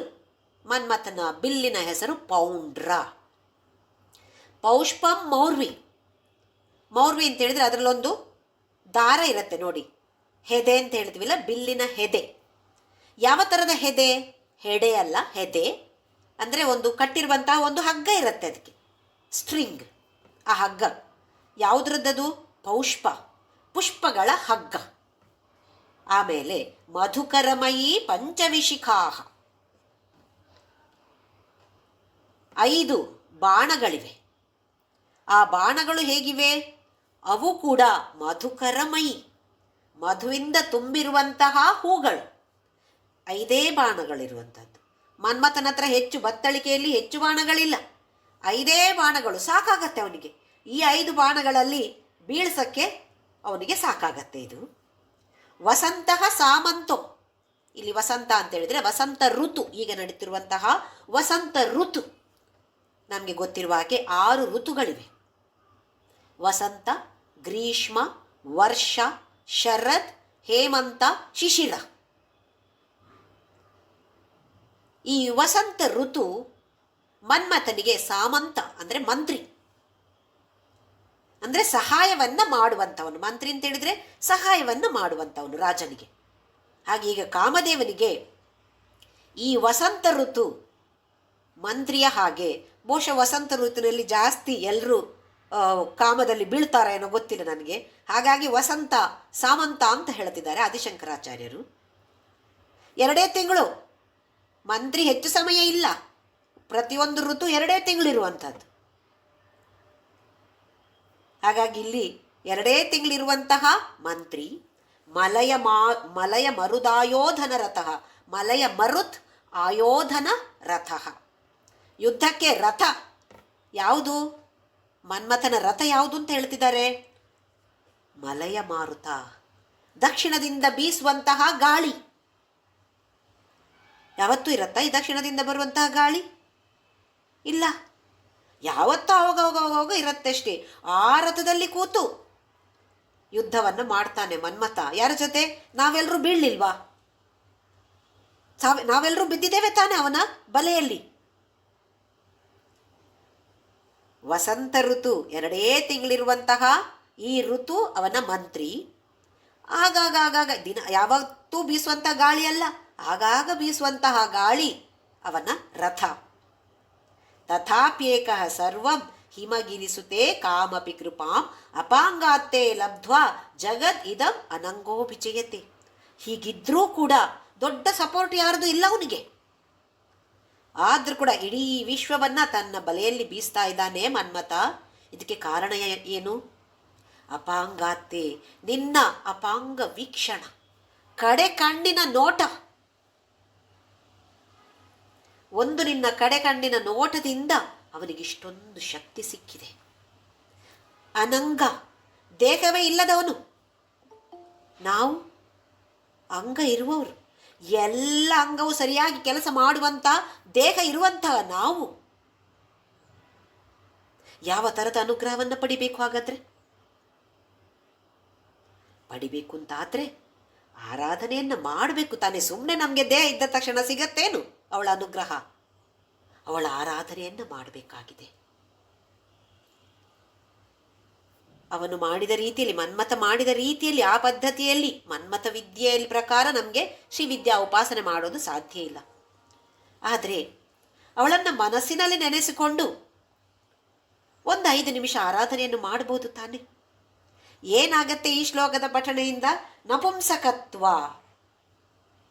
ನಪುಂಸಕತ್ವವನ್ನು ಹೋಗಲಾಡಿಸುತ್ತಂತೆ ಈ ಮಂತ್ರ. ನಪುಂಸಕತ್ವ ಅಂದರೆ ನಮಗೆ ಗೊತ್ತಿದೆ, ಆ ಥರದಲ್ಲಿಯೂ ಕೆಲಸ ಮಾಡುತ್ತೆ. ಹಾಗಲ್ಲದೆ ಯಾವುದೇ ರೀತಿಯ ಒಂದು ಭಯಗಳು ಇಲ್ಲದೆ ಉತ್ತಮವಾದ ಗುಣಗಳನ್ನು ನಮಗೆ ಕೊಡುತ್ತೆ ಈ ಶ್ಲೋಕ. ಅದು ಅಲ್ಲದೆ ಒಂದು ಸೆಂಟರ್ ಆಫ್ ಅಟ್ರಾಕ್ಷನ್, ಮ್ಯಾಗ್ನೆಟ್ನ ಹಾಗೆ ಎಲ್ಲರನ್ನೂ ತನ್ನ ಕಡೆಗೆ ಸೆಳೆಯುವಂತಹ ಒಂದು ಶಕ್ತಿ ಬರುತ್ತೆ ಈ ಮಂತ್ರದಿಂದ. ತನ್ನೆಡೆಗೆ ಸೆಳೆಯುವುದು ಅಂದರೆ ಹೇಗೆ? ಚಂದ ಒಳ್ಳೆ ಲಿಪ್ಸ್ಟಿಕ್ ಎಲ್ಲ ಹಾಕಿ ಸ್ಟೈಲಾಗಿ ಹೋಗಿ ನನ್ನನ್ನು ಎಲ್ಲರೂ ನೋಡಬೇಕು, ಅದಲ್ಲ. ಉತ್ತಮವಾದ ಗುಣಗಳನ್ನು ಅವಳು ದಯಪಾಲಿಸ್ತಾಳೆ. ಈ ಉತ್ತಮವಾದ ಗುಣಗಳನ್ನು ಹೊಂದಿದ ನಾವು ಸಮಾಜಕ್ಕೆ ಒಂದು ರೋಲ್ ಮಾಡೆಲ್ ಆಗಿರಬೇಕು. ಆ ಥರದ ಅನುಗ್ರಹ ನಮಗೆ ಸಿಗತ್ತೆ ಈ ಶ್ಲೋಕದ ಪಠಣೆಯಿಂದ. ಮುಂದಿನ ಶ್ಲೋಕ 7ನೇ ಶ್ಲೋಕ. ಕ್ವಣತ್ಕಾಂಚೀಧಾಮ ಕರಿಕಲಭ ಕುಂಭಸ್ತನನತ ಪರೀಕ್ಷೀಣಾ ಮಧ್ಯೆ ಪರಿಣತ ಶರಚಂದ್ರವದನ ಧನುರ್ಬಾಣಾನ್ ಪಾಶಂ ಶೃಣಿಮಪಿ ದಧಾನಾ ಕರತಲೈಃ ಪುರಸ್ತಾದಾಸ್ತಾಂ ನಗ ಪುರಮಥಿತುರಾಹೋ ಪುರುಷಿಕಾ. ಈಗ ಮೊದಲನೆಯ 41 ಶ್ಲೋಕ ಆನಂದ ಲಹರಿ ಅಥವಾ ಚಿದಾನಂದ ಲಹರಿ ಅಂತ ಹೆಸರು. ಉಳಿದ 49 ಶ್ಲೋಕಗಳು 42ನೇ ಶ್ಲೋಕದಿಂದ 100ರವರೆಗೆ ಸೌಂದರ್ಯ ಲಹರಿ ಅಂತ ಹೆಸರು. ಮೊದಲನೆಯ ಶ್ಲೋಕಗಳು ಅಂದರೆ ಈ ಆನಂದ ಲಹರಿ ಶ್ಲೋಕಗಳು ಸಾಮಾನ್ಯವಾಗಿ ನಿರ್ಗುಣ ಉಪಾಸನೆಯನ್ನು ತಿಳಿಸಿಕೊಡುವಂಥದ್ದು. ಆಮೇಲಿನ ಸೌಂದರ್ಯ ಲಹರಿ ಅಂತ ಹೇಳುವ ಶ್ಲೋಕಗಳು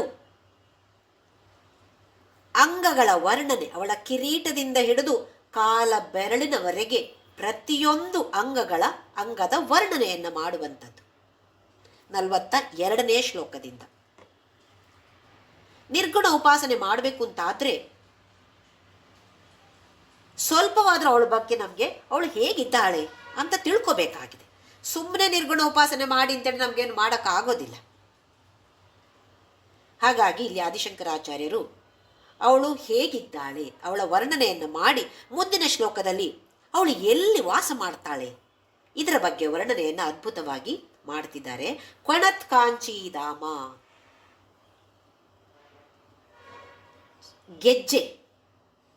ಗೆಜ್ಜೆ ಇರುವಂತಹ ಒಡ್ಯಾಣ, ಸೊಂಟದ ಪಟ್ಟಿ ಹೇಗಿದೆ?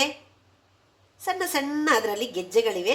ಸಣ್ಣಕ್ಕೆ ದೊಡ್ಡ ದೊಡ್ಡ ಸೌಂಡ್ ಬರೋದಿಲ್ಲ, ಶಬ್ದ ಬರೋದಿಲ್ಲ, ಸಣ್ಣಕ್ಕೆ ನಾದವನ್ನು ಮಾಡುವಂತಹ ಸೊಂಟದ ಪಟ್ಟಿಯನ್ನು ಕಟ್ಟಿಕೊಂಡಿದ್ದಾಳೆ.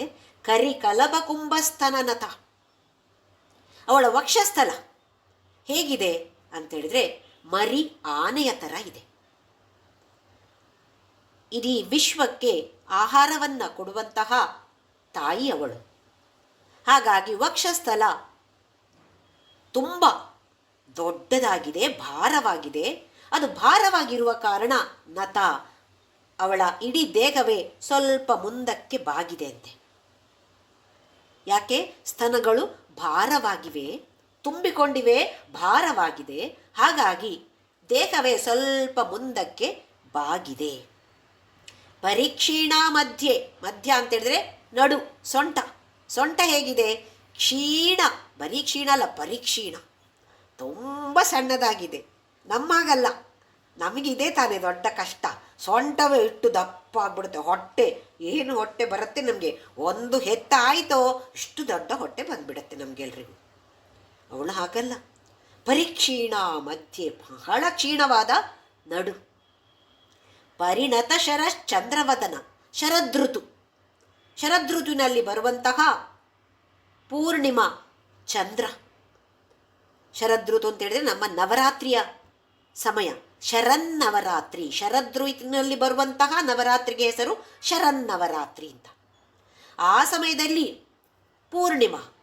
ಪೌರ್ಣಿಮೆಯ ದಿನ, ಇವತ್ತು ಕೂಡ ಪೌರ್ಣಿಮೆಯ ರಾತ್ರಿ ಹೇಗಿರ್ತಾನೆ ಚಂದ್ರ?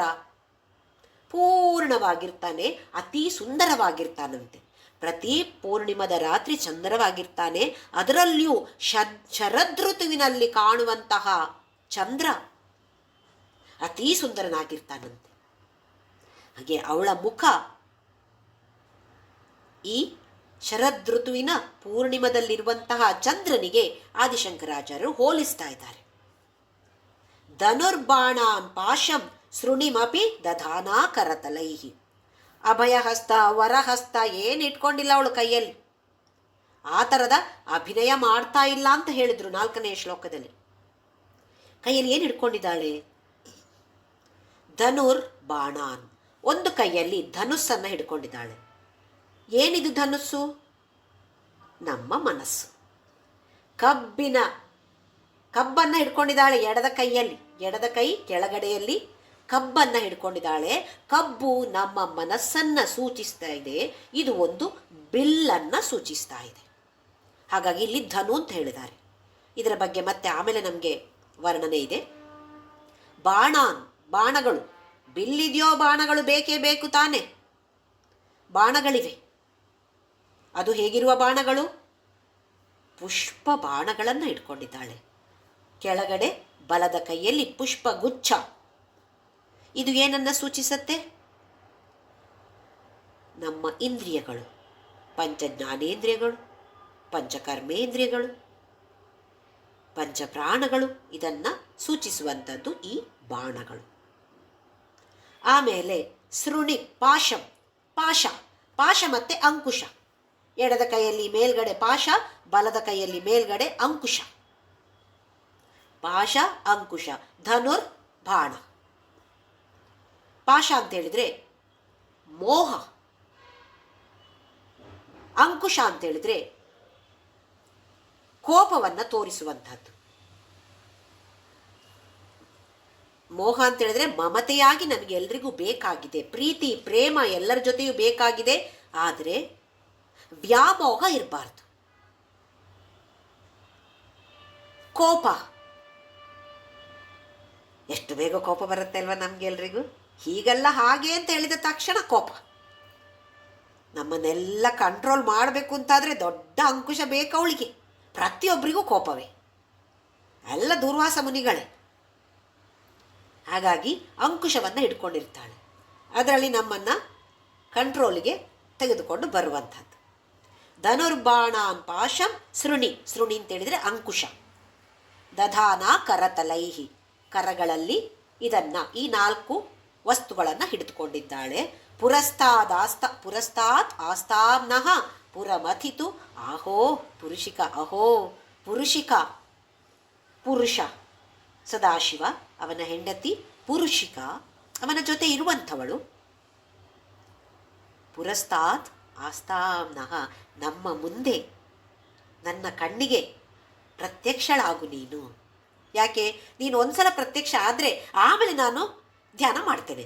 ಮೊದಲೇ ನಾನು ಧ್ಯಾನ ಮಾಡಿದ್ರೆ ಹೇಗೆ ಮಾಡೋದು ತಾಯಿ ನಿನ್ನನ್ನು? ನಮಗೆ ಒಬ್ಬರ ಬಗ್ಗೆ ಯಾರ ಬಗ್ಗೆ ಆಲೋಚನೆ ಮಾಡಬೇಕು ಅಂತಾದರೆ ಅವ್ರು ಹೇಗಿದ್ದಾರೋ ಕಾಣಬೇಕು ತಾನೇ. ಒಂದ್ಸಲ ಒಂದು ಫೋಟೋ ಆದರೂ ತೋರಿಸಿ, ಫೋಟೋ ತೋರಿಸಿದ ಮೇಲೆ ಆಹಾ ಈಗ ಸರಿ, ಈಗ ಮಾಡ್ತೇನೆ ನಾನು ಅಲ್ವೇ? ಅದಕ್ಕೋಸ್ಕರ ಆದಿಶಂಕರಾಚಾರ್ಯರು ಈ ಶ್ಲೋಕದಲ್ಲಿ ಅವಳ ಒಂದು ಕಿರು ಪರಿಚಯ, ಅವಳ ಸೌಂದರ್ಯದ ಒಂದು ಕಿರು ಪರಿಚಯ, ಒಂದು ಇಂಟ್ರೊಡಕ್ಷನ್ ಮಾತ್ರ. ಆಮೇಲೆ ಮತ್ತೆ ಪ್ರತಿಯೊಂದು ಅಂಗದ ವರ್ಣನೆಯೂ ಬರುತ್ತೆ. ಈಗ ಒಂದು ಕಿರು ಪರಿಚಯವನ್ನು ಮಾಡಿ ಧ್ಯಾನ ಮಾಡಲಿಕ್ಕೆ ಶುರು ಮಾಡ್ಬೋದಲ್ವ ಎಲ್ಲರೂ? ಇಲ್ಲ, ಲಾಸ್ಟಲ್ಲಿ ಹೇಳಿದರೆ ನಾವು ಅಷ್ಟು ಕಾಯಬೇಕು ಧ್ಯಾನ ಮಾಡಲಿಕ್ಕೆ. 100ನೇ ಶ್ಲೋಕದಲ್ಲಿ ಹೀಗೆ ಹೇಳಿದರೆ 100 ಶ್ಲೋಕದವರೇ ಹೇಗಿರ್ತಾಳೆ ಅಂತ ಆಲೋಚನೆ ಮಾಡ್ತಾ ಇರ್ತೇವೆ ತಾನೇ ನಾವು. ಅದಕ್ಕೋಸ್ಕರ ಈ ಥರದ ಒಂದು ಕಿರು ಪರಿಚಯವನ್ನು ಮಾಡಿಕೊಟ್ಟು ಇದು ಶತ್ರು ಜಯ ಅಂತ ಹೇಳ್ತಿದ್ದಾರೆ. ಈ ಶ್ಲೋಕವನ್ನು ಪಠನೆ ಮಾಡೋದ್ರಿಂದ ಶತ್ರುಗಳ ಜಯ. ಯಾರು ಶತ್ರು ಅಂದರೆ, ನಮಗೆ ಲೌಕಿಕದಲ್ಲಿಯೂ ಹಲವಾರು ಶತ್ರುಗಳಿರಬಹುದು. ಆದಿಶಂಕರಾಚಾರ್ಯರಿಗೆ ಶತ್ರುಗಳಿದ್ರು.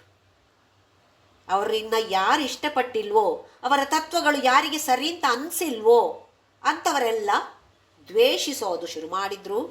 ಅವರ ಮೇಲೆಲ್ಲ ಬ್ಲ್ಯಾಕ್ ಮ್ಯಾಜಿಕ್ಕನ್ನು ಮಾಡಿ ಅವರ ಆರೋಗ್ಯವನ್ನು ಹಾಳು ಮಾಡಬೇಕು ಅಂತೇಳೋ ಉದ್ದೇಶದಿಂದ, ಅಥವಾ ಅವರನ್ನು ಸಾಯಿಸಬೇಕು ಅಂತೇಳೋ ಉದ್ದೇಶದಿಂದ ಈ ಥರದ ಕೆಲಸಗಳನ್ನು ಮಾಡಿದವರು ಹಲವಾರು ಮಂದಿ ಇದ್ದರು. ನಾವೇನು ಅಂತಹ ದೇಶ ಉದ್ಧಾರ ಮಾಡೋ ಕೆಲಸ ಏನು ಮಾಡ್ತಾ ಇಲ್ಲ. ನಮ್ಮ ಉದ್ಧಾರ ಮಾಡಿಕೊಳ್ಳಿಕ್ಕೆ ನಾವು ಹಲವಾರು ಕೆಲಸಗಳನ್ನು ಮಾಡಿದಾಗ ಬೇರೆಯವರಿಗೆ ಇಷ್ಟ ಆಗದೇ ಇರ್ಬೋದು. ಅಧಾರ್ಮಿಕ ರೀತಿಯಲ್ಲಿ ನಮ್ಮನ್ನು ಕೆಳಗೆ ಎಳೆಯುವಂತಹ ಪ್ರಯತ್ನವನ್ನು ಮಾಡುವಂಥವರು ಹಲವಾರು ಇರಬಹುದು, ಗೊತ್ತಿಲ್ಲ ನಮಗೆ. ಅಂಥವರನ್ನು ಜಯಿಸಬೇಕು ಅಂತಾದರೆ ಈ ಶ್ಲೋಕವನ್ನು ಪಠಿಸಿ ಅಂತ ಹೇಳುತ್ತೆ ತಂತ್ರಶಾಸ್ತ್ರ. ಅದಕ್ಕಿಂತ ಹೆಚ್ಚಾಗಿ ನಮ್ಮ ಒಳಗೇ ಇರುವಂತಹ ಶತ್ರು, ನಮಗೆ ನಾವೇ ಶತ್ರು, ನಮ್ಮ ಮನಸ್ಸೇ ನಮಗೆ ಶತ್ರು. ಇದನ್ನು ನಾವು ಜಯಿಸಿಕೊಳ್ಬೇಕು. ನನ್ನ ಮನಸ್ಸು ನನ್ನ ವಶದಲ್ಲಿರಬೇಕು. ಈಗ ಇದೆಯಾ? ಖಂಡಿತವಾಗಿಯೂ ಇಲ್ಲ. ಇದ್ದರೆ ಕೋಪ ಎಲ್ಲ ಬರೋದೇ ಇಲ್ಲ. ಕೋಪ ಬರುತ್ತೆ ಅಂತ ಆದರೆ ಇದು ಒಂದು ಸಿಗ್ನಲ್ ನಮಗೆ, ಓಹೋ ನನ್ನ ವಶದಲ್ಲಿ ನನ್ನ ಮನಸ್ಸಿಲ್ಲ. ಉದ್ಧರೇದ್ ಆತ್ಮನಾತ್ಮಾನಂ ನಾ ಆತ್ಮಾನಂ ಅವಸಾದಯೇತ್ ಆತ್ಮೈವ ಆತ್ಮನೋ ಬಂಧು ಆತ್ಮೈವ ರಿಪುರಾತ್ಮನಃ. ನಮ್ಮ ಆತ್ಮಕ್ಕೆ ನಮ್ಮ ಆತ್ಮವೇ ರಿಪು, ಶತ್ರು. ಇಲ್ಲಿ ಆತ್ಮ ಅಂತೇಳಿದರೆ ಮನಸ್ಸು. ಅದನ್ನು ಜಯಿಸಬೇಕು ಅಂತಾದರೆ 7ನೆಯ ಶ್ಲೋಕದ ಪಠಣೆಯನ್ನು ಮಾಡಿ ಅಂತ ಹೇಳ್ತಿದ್ದಾರೆ. ಮುಂದಿನ ಶ್ಲೋಕ ನೋಡೋಣ. 8ನೆಯ ಶ್ಲೋಕ. ಸುಧಾ ಸಿಂಧೋರ್ಮಧ್ಯೆ ಸುರವಿಟಪಿ ವಾಟಿ ಪರಿವೃತೆ ಮಣಿದ್ವೀಪೆ ನೀಪೋ ಪವನವತಿ ಚಿಂತಾ ಮಣಿಗೃಹೆ ಶಿವಾಕಾರೆ ಮಂಚೆ ಪರಮಶಿವ ಪರ್ಯಂಕ ನಿಲಯ ಭಜಂತಿ ತ್ವಾಂ ಧನ್ಯಾಃ ಕತಿಚನ ಚಿದಾನಂದ ಲಹರಿ. ಅವಳ ವರ್ಣನೆಯನ್ನು ಮಾಡಿ ಈಗ ಅವಳು ಎಲ್ಲಿ ವಾಸ ಮಾಡ್ತಿದ್ದಾಳೆ ಒಂದು ಅಡ್ರೆಸ್ ಕೊಡಬೇಕು ತಾನೆ, ಅದನ್ನು ಹೇಳ್ತಿದ್ದಾರೆ. ಸುಧಾ ಸಿಂಧೋರ್ ಮಧ್ಯೆ. ಸುಧಾ ಅಂತ ಹೇಳಿದರೆ ಅಮೃತ, ಸಿಂಧು ಅಂತೇಳಿದರೆ ಸಾಗರ, ಸಮುದ್ರ. ಸುಧಾ ಸಾಗರದ ಮಧ್ಯದಲ್ಲಿ ಅಮೃತದಿಂದ ತುಂಬಿಕೊಂಡಿರುವಂತಹ ಸಾಗರ, ನೀರಿನ ಸಾಗರ ಅಲ್ಲ, ಹಾಲಿನ ಸಾಗರ ಅಲ್ಲ, ಅಮೃತದ ಸಾಗರದ ಮಧ್ಯದಲ್ಲಿ ಸುರ ವಿಟಪಿವಾಟಿ ಪರಿವೃತೆ. ಸ್ವರ್ಗದಲ್ಲಿ ಇರುವಂತಹ ವೃಕ್ಷಗಳು, ಕದಂಬ ವೃಕ್ಷ ಅಂತ ಹೇಳ್ತೇವೆ, ಕದಂಬ ವೃಕ್ಷಗಳ ವನವೇ ಇದೆ. ಅದರಿಂದ ಸುತ್ತಲೂ ಅದು ತುಂಬಿಕೊಂಡಿದೆ. ಮಣಿದ್ವೀಪೆ, ಯಾವ ದ್ವೀಪ ಅವಳದ್ದು? ಮಣಿದ್ವೀಪ. ಈ ಮಣಿದ್ವೀಪದಲ್ಲಿಯೇ ಬ್ರಹ್ಮಲೋಕ, ವಿಷ್ಣುಲೋಕ, ಶಿವಲೋಕ ಎಲ್ಲ ಇದೆ ಅಂತೆ. ನಾವು ಎಷ್ಟೋ ಹೇಳ್ತೀವಿ ಬ್ರಹ್ಮಲೋಕ ವಿಷ್ಣುಲೋಕ ಅಂತ ಹೇಳ್ಬಿಟ್ಟು, ಅದೆಲ್ಲವಿರುವುದು ಈ ಮಣಿದ್ವೀಪದ ಒಳಗಡೆ. ನೀಪೋಪವನವತಿ, ಅದರ ಒಳಗಡೆ ಮತ್ತೆ ನೀಪ ವೃಕ್ಷ, ಈ ವೃಕ್ಷಗಳ ಉಪವನಗಳು, ಪಾರ್ಕ್ಗಳು ಇವೆ.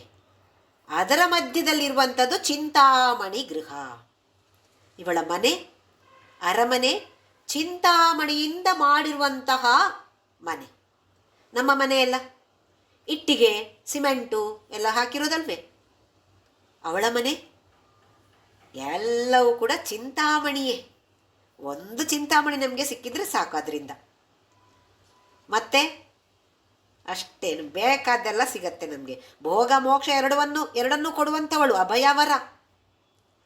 ಹಾಗಾಗಿ ಈ ಚಿಂತಾಮಣಿಯಿಂದ ಮಾಡಿರುವಂತಹ ಮನೆ. ಶಿವಾಕಾರೇ ಮಂಚೆ.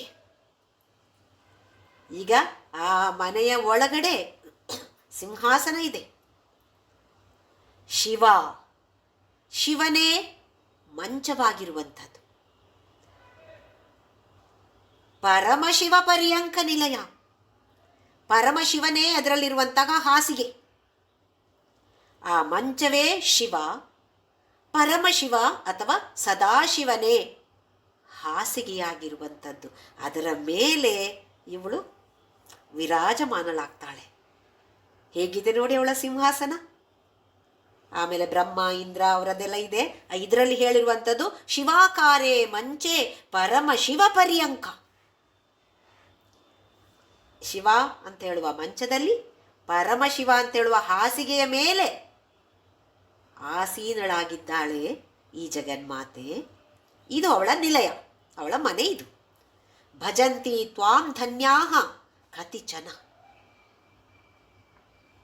ಈ ಥರದ ಒಂದು ಊಹನೆಯನ್ನು ಮಾಡ್ತಾ ನಾವು ನೋಡಿಲ್ಲ, ಶಂಕರಾಚಾರ್ಯರು ನೋಡಿದ್ದಾರೆ, ಹಾಗಾಗಿ ವರ್ಣನೆಯನ್ನು ಮಾಡಿದ್ದಾರೆ. ನಾವು ಊಹಿಸ್ಬೋದು. ಅವರ ಈ ವರ್ಣನೆಯನ್ನು ತಿಳಿದುಕೊಂಡು ಅವಳು ಹೇಗೆ ಅಲ್ಲಿ ಕೂತಿದ್ದಾಳೆ, ಅವಳು ಹೇಗಿದ್ದಾಳೆ ಅಂತ ತಿಳಿಸಿ ಆಯಿತು. ಈಗ ಹೇಗೆ ಕೂತಿದ್ದಾಳೆ ಅಂತ ತಿಳಿಸಿ ಅವಳ ಮನೆಯ ಬಗ್ಗೆ ವರ್ಣನೆಯನ್ನು ಕೊಟ್ಟು, ಯಾರು ಈ ಥರದಲ್ಲಿ ಅವಳನ್ನು ಭಜಂತಿ ಅಂತ ಹೇಳಿದರೆ ಧ್ಯಾನ ಮಾಡ್ತಾರೋ, ಅಪ್ಪ ಎಂಥ ಧನ್ಯರು, ಕತಿಚನ ಧನ್ಯಾಹ. ಇವರ ಧನ್ಯತೆಯ ಬಗ್ಗೆ ಹೇಳಲಿಕ್ಕೆ ಶಬ್ದವೇ ಇಲ್ಲ, ಅಷ್ಟು ಧನ್ಯರು ಅವರು ಅಂತ ಹೇಳ್ತಾರೆ. ಆಮೇಲೆ ಚಿದಾನಂದ ಲಹರಿ, ಆನಂದ ಲಹರಿ, ಚಿದಾನಂದ ಲಹರಿ. ಲಹರಿ ಅಂತ ಹೇಳಿದ್ರೆ ಅಲೆ, ಆನಂದದ ಅಲೆಯೇ ಅಲೆ. ಇದು ಹೇಗಿರುತ್ತೆ, ಅವಳು ಕೂತದ್ದು ಹೇಗಿದೆ ಅಂತ ಹೇಳಿದ್ರೆ, ಬಿಂದು ರೂಪದಲ್ಲಿದ್ದಾಳೆ ಅವಳು. ಜಗನ್ಮಾತೆ ಶ್ರೀಚಕ್ರದ ಮಧ್ಯದಲ್ಲಿ ಬಿಂದು ರೂಪಿಣಿಯಾಗಿದ್ದಾಳೆ. ಈ ಬಿಂದುವಿನಿಂದ ಸ್ಪಂದನವನ್ನು ಸೃಷ್ಟಿ ಮಾಡುವಂಥವಳು, ಕ್ರಿಯಾತ್ಮಕವಾಗಿರುವಂಥವಳು ಜಗನ್ಮಾತೆ ಮಾತ್ರ, ಶಿವ ಅಲ್ಲ. ಶಿವ ಚೈತನ್ಯವಾದರೂ ಒಂದೇ ಒಂದು ಸ್ಪಂದನವನ್ನು ಸೃಷ್ಟಿ ಮಾಡಲಿಕ್ಕೆ ಸಾಮರ್ಥ್ಯ ಇಲ್ಲದಂಥವನು. ಈ ಸ್ಪಂದನವನ್ನು ಸೃಷ್ಟಿ ಮಾಡುವಂಥವಳು ಬಿಂದು ರೂಪದಲ್ಲಿ ಇರುವಂತಹ ಜಗನ್ಮಾತೆ. ಹಾಗಾಗಿ ಮೊದಲನೇದಾಗಿ ಬಿಂದು, ಮೊದಲನೆಯ ಅಲೆ ಸ್ಪಂದನ ಸೃಷ್ಟಿ ಮಾಡಿ ಈಗ ಈ ಅಲೆಗೆ ಹೆಸರು ನಾದ. ಅಕ್ಷರಗಳ ಸೃಷ್ಟಿಯಾಗತ್ತೆ. ಅಕ್ಷರಗಳು ಈ ಬಿಂದುವಿನಿಂದ ಹೊರಹೊಮ್ಮೋದು ಶುರುವಾಗತ್ತೆ. ಮೊದಲನೆಯಾಗಿ ಬರುವಂಥದ್ದು ಓಂ ಅಂತೇಳೋ ಬೀಜಾಕ್ಷರ. ಆಮೇಲೆ ಬೇರೆ ಬೇರೆ ಬೀಜಾಕ್ಷರಗಳು, ಅದರಿಂದ ಬೇರೆ ಬೇರೆ ಅಕ್ಷರಗಳು. ಅಕ್ಷರ ಅಂದರೆ ಏನು? ಕ್ಷರ ಇಲ್ಲದೆ ಇರುವಂಥದ್ದು, ನಾಶವಾಗದೇ ಇರುವಂಥದ್ದು ಅಕ್ಷರ. ಬಿಂದುವಿನಿಂದ ನಾದ. ಈ ನಾದ ಇದು ಇಲೆಕ್ಟ್ರೋಮ್ಯಾಗ್ನೆಟಿಕ್ ವೇವ್ಸ್. ಈ ನಾದದಿಂದ ಬೆಳಕಿನ ಕಿರಣಗಳು ಸೃಷ್ಟಿಯಾಗತ್ತೆ. ಈ ಬೆಳಕಿನ ಕಿರಣಗಳಿಗೆ ಹೆಸರು ಕಲಾ. ಬಿಂದುವಿನಿಂದ ನಾದ, ನಾದದಿಂದ ಕಲಾ ಸೃಷ್ಟಿಯಾಗತ್ತೆ. ಏನು ಕಲಾ? ಬೆಳಕಿನ ಕಿರಣಗಳು. ಎಲ್ಲಿಂದ ಸೃಷ್ಟಿಯಾಯಿತು? ನಾದದಿಂದ ಸೃಷ್ಟಿಯಾಯಿತು. ನಾದ ಎಲ್ಲಿಂದ ಸೃಷ್ಟಿಯಾಯಿತು?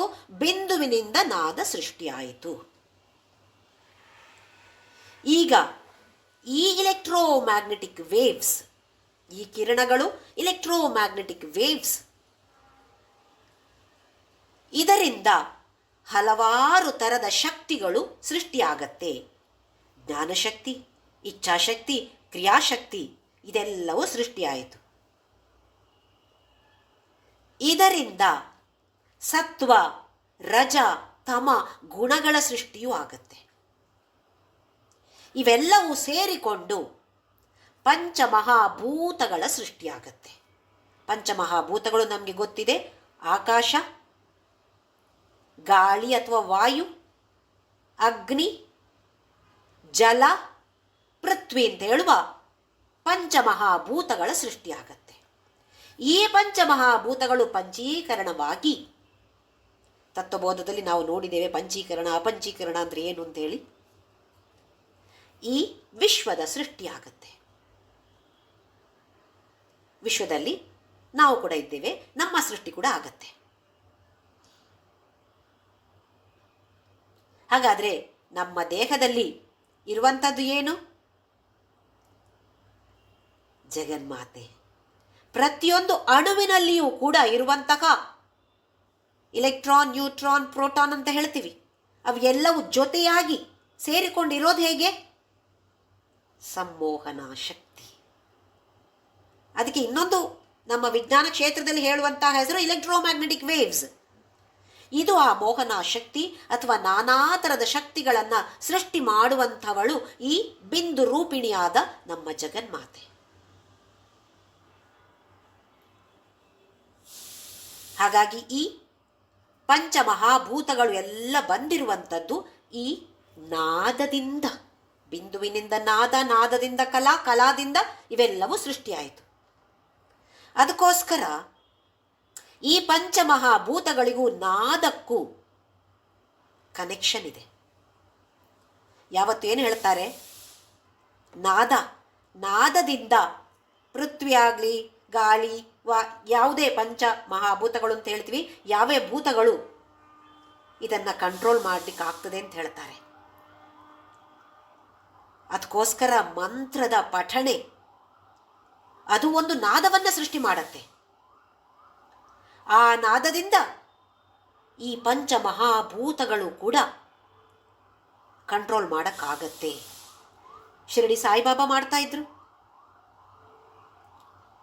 ಬೆಂಕಿ ಮೇಲೆ ಮೇಲೆ ಹೋಗ್ತಾ ಇದ್ದಾಗೆ ಕೆಳಗಡೆ ಬಾ ಅಂತ ಹೇಳಿದ್ರಂತೆ, ಅದು ಕೆಳಗಡೆ ಬಂತು. ಹೇಗೆ ಬೆಂಕಿಯ ಕಂಟ್ರೋಲನ್ನು ಹೇಗೆ ಮಾಡಿದ್ರು? ಆ ಶಕ್ತಿ ಎಲ್ಲವೂ ಅಂತಹ ವ್ಯಕ್ತಿಗೆ ಸಿಗತ್ತೆ. ಅದನ್ನು ಸುಮ್ಮನೆ ಉಪಯೋಗಿಸೋದಿಲ್ಲ ಅಂಥವರು. ನಾವಾದರೆ ಸಿಕ್ಕ ಮತ್ತೆ ನಮಗೆ ಬೇಕಾದಾಗ ಉಪಯೋಗಿಸ್ಕೊಳ್ತೇವೆ. ಹಾಗೆ ಅದಕ್ಕೆ ನಮಗೆ ಕೊಡೋದಿಲ್ಲ ಅವಳು. ಆ ಮಟ್ಟಕ್ಕೆ ಬಂದಾಗ ಆ ಶಕ್ತಿ ಎಲ್ಲವೂ ಸಿಗತ್ತೆ. ಅದಕ್ಕೋಸ್ಕರ ವೇದದ ಪಠಣೆ, ಮಂತ್ರದ ಪಠಣೆ ಎಲ್ಲೆಲ್ಲ ಆಗ್ತಾ ಇದೆಯೋ ಅದನ್ನೆಲ್ಲ ಕೇಳಬೇಕು ಅಂತ ಹೇಳ್ತಾರೆ. ಯಾಕೆಂದರೆ ಅದು ನಾದ. ಅದರಿಂದ ಅದ್ಭುತವಾದ ಶಕ್ತಿಯ ಸೃಷ್ಟಿ ಆಗ್ತಾ ಇದೆ. ಭಟ್ರು ಏನೋ ಹೇಳ್ತಿರ್ತಾರೆ, ನಾವು ನಮ್ಮಷ್ಟಕ್ಕೆ ಹರಟೆ ಹೊಡೆಯೋದು. ಹಾಗಲ್ಲ, ಕೇಳಬೇಕು, ನಮ್ಮ ಕಿವಿಗೆ ಬೀಳಬೇಕು. ಬರೇ ಕಿವಿಗೆ ಬಿದ್ದರೆ ಸಾಲದು, ಮನಸ್ಸಿನ ಒಳಗೆ ಹೋಗಬೇಕದು. ಅದೆಲ್ಲವೂ ಬಂದಿರೋದು ಯಾರಿಂದ? ನಾವಿಲ್ಲಿ ಹೇಳ್ಬೋದು, ಅವು ಪುರೋಹಿತರು ಹೇಳ್ತಾರೆ, ಇಲ್ಲಿ ಪಠಣೆ ಮಾಡ್ತಾರೆ, ನಾವು ಸೌಂದರ್ಯಲಹರಿ ಪಠಣೆ ಮಾಡ್ತೇವೆ ಅಂತ ಜೋರಾಗಿ ಹೇಳ್ಕೊಳ್ಬೋದು. ಎಲ್ಲಿಂದ ಬಂತು ನಾದ? ಎಲ್ಲಿಂದ ಬಂತು? ಬಿಂದು ರೂಪಿಣಿಯಾದ ಕ್ರಿಯಾತ್ಮಕವಾಗಿರುವಂತಹ ಜಗನ್ಮಾತೆಯ ಸೃಷ್ಟಿ ಇದೆಲ್ಲ. ಶಿವಶಕ್ತಿ ಜೊತೆಯಾಗಿ ಇದ್ದಾಗ ಈ ಶಕ್ತಿ ಜಗನ್ಮಾತೆ ಇದನ್ನೆಲ್ಲ ಸೃಷ್ಟಿ ಮಾಡಿ ಈ ಒಂದು ಥರದ ಎಲೆಕ್ಟ್ರೋಮ್ಯಾಗ್ನೆಟಿಕ್ ವೇವ್ಸನ್ನು ನಮ್ಮ ಅಂಡಾಂಡದಲ್ಲಿಯೂ ಇದೆ, ಪಿಂಡಾಂಡದಲ್ಲಿಯೂ ಇದೆ. ಮ್ಯಾಕ್ರೋಕಾಸ್ಮಾಸ್, ಮೈಕ್ರೋಕಾಸ್ಮಾಸ್ ಎರಡರಲ್ಲಿಯೂ ಇದೆ. ಅದಿರುವ ಕಾರಣ ನಾವು ಆರಾಮದಲ್ಲಿ ಜೀವನವನ್ನು ಮಾಡೋಕ್ಕೆ ಸಾಧ್ಯ ಆಗ್ತಾ ಇದೆ. ಇದರ ಬಗ್ಗೆ ನಾವು ಗಮನ ಹರಿಸೋದಿಲ್ಲ, ಅದೆಲ್ಲ ನಮಗೆ ಟೇಕನ್ ಫಾರ್ ಗ್ರಾಂಟೆಡ್. ಇದು ಹಾಗೆ ಇದೆ ಅಷ್ಟೇ. ಯಾಕೆ ಹಾಗಿದೆ ಅಲ್ವಾ? ಇದರ ಬಗ್ಗೆ ಗಮನ ಹರಿಸ್ತಾ ಸೌಂದರ್ಯಲಹರಿಯ ಪಠಣೆಯನ್ನು ಸಮಯ ಸಿಕ್ಕಿದಾಗೆಲ್ಲ ಮಾಡಬಹುದು. ಅದು ಪೌರ್ಣಮಿ ದಿನ ಅತಿ ವಿಶೇಷ. ಹೇಗೆ ಶಿವಾನಂದ ಲಹರಿ ತ್ರಯೋದಶಿಗೆ ವಿಶೇಷ ಅಂತ ಹೇಳ್ತೇವೆಯೋ ಹಾಗೆಯೇ ಸೌಂದರ್ಯಲಹರಿ ಶುಕ್ರವಾರ ಮಂಗಳವಾರ ಖಂಡಿತವಾಗಿಯೂ ವಿಶೇಷ.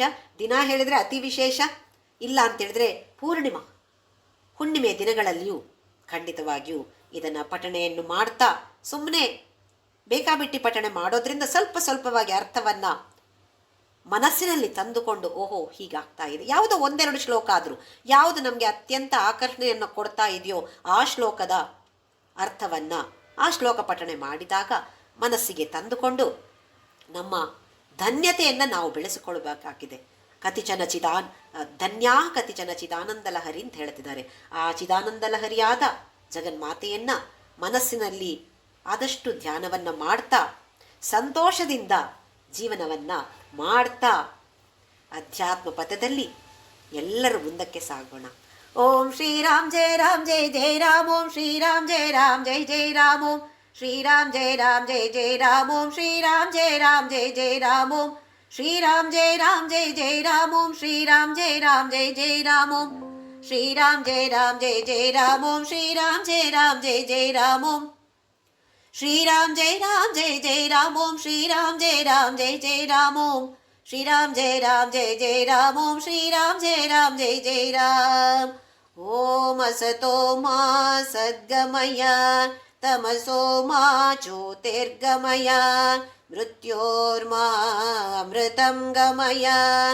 ಓಂ ಶಾಂತಿ ಶಾಂತಿ ಶಾಂತಿ. ಲೋಕಾ ಸಮಸ್ತ ಸುಖಿನೋ ಭವಂತು. ಲೋಕಾ ಸಮಸ್ತ ಸುಖಿನೋ ಭವಂತು. ಲೋಕಾ ಸಮಸ್ತ ಸುಖಿನೋ ಭವಂತು. ಎಲ್ಲರಿಗೂ ಧನ್ಯವಾದ. ಎಲ್ಲರಿಗೂ ಹರಿ ಓಂ.